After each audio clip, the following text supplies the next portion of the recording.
Reka amakuru yacu tuyakomereza hano mu gihugu cy'u Rwanda. Hano turi ni mu karere ka Gasabo, ni mu murenge wa Gisozi. Aha turi habereye impanuka ikomerekeyemo abantu babiri, ndetse abamotari bo nta kintu babaye uretse abagenzi bano bamotari bari batwaye nibo bakomeretse bikabije cyane. Moto yari irimo ituruka Gisozi na moto yari irimo ituruka mu Gacinjiro biza kugonganira hano kwa Gakire neza hano ku Kinamba, ngira ngo abenshi murahazi. Moto iri mu bwoko bwa Sipiro ije kugongana n'indi moto iri mu bwoko bwa Sipiro, ni imbogo ebyiri zigonganye birangira abagenzi bakomeretse bihagije. Kugeza amagingo aya ngaya imbangukiragutabara ku bitaro bya Muhima yahise ihamagarwa byihuse, ariko kugeza amagingo aya ngaya ntabwo irahagera. Nkuko bisanzwe zino moto za Sipiro zizwiho nko gukora impanuka cyangwa zizwiho kutagira feri. Nibwo rero twaganirije abamotari bari batwaye zino moto, bavuga yuko bafashe feri bikanga. Umwe yafashe feri biranga, undi afata feri biranga, birangira rero zino moto zombi zigonganye birangira abamotari bo nta kintu babaye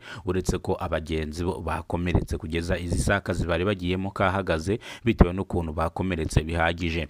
Iyi mpanuka ibaye ku burangare bw'abamotari bombi, kubera ko bose bagonganiye mu muhanda hagati, bivuze ngo bose bari mu makosa. Iyi mpanuka yarijije benshi, itera benshi agahinda. Abaturage babonye iyi mpanuka iba bavuga yuko bagiye kubona bakabona umumotari uri muturuka Gisozi yaje yahoreye, n'umumotari uri muturuka mu Gacinjiro yaje yahoreye.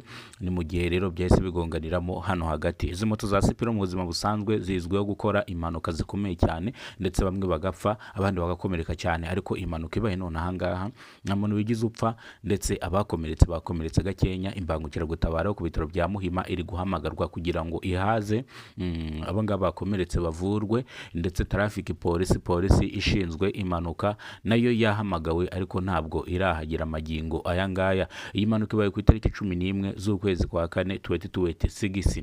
Rero iyi mpanuka ibaye mu masaha y'ikira saa moya za mu gitondo, nibwo natwe twari tuhanyuze tugiye gushaka amakuru mu mujyi wa Kigali, hano Kigali Market. Nibwo rero twise duhura n'ino mpanuka tuyikora akano kanya nibwo bibaye.